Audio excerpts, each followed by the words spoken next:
Imagine you were an Asian individual immigrating to America.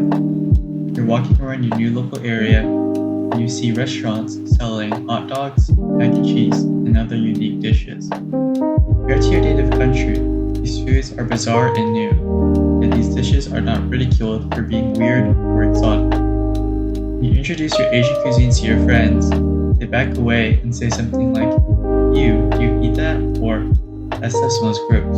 For many Asian American people, this has become a common shared experience. This isn't something that happens in isolated cases.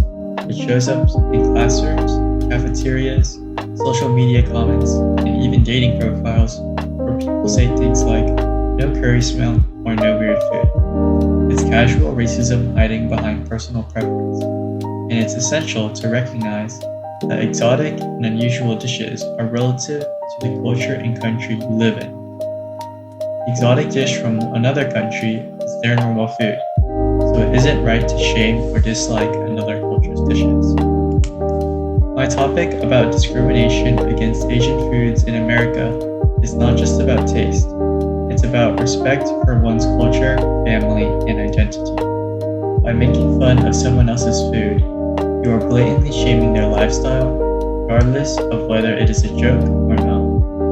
When these jokes happen repeatedly, they become a message that says, you don't belong. For first-generation immigrants and even US-born Asian Americans, food is often one of the few ways they stay connected to their roots. In short, it's important to talk about discrimination against Asian foods in America because of how much of an impact their casual racism has. Mocking has a bigger impact than people realize. There are also numerous ways to discriminate against Asian Americans for their food.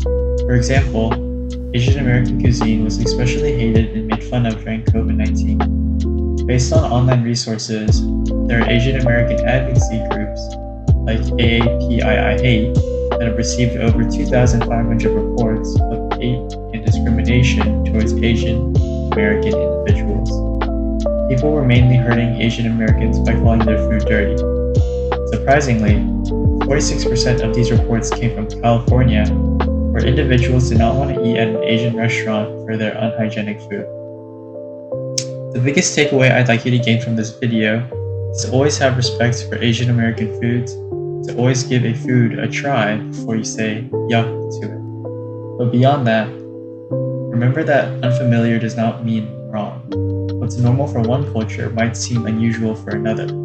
Before reacting with judgment, take a moment to ask yourself where that reaction comes from, and don't dismiss food because it reflects on how we treat people and their backgrounds. Respect starts with awareness, and sometimes that means choosing curiosity over mockery.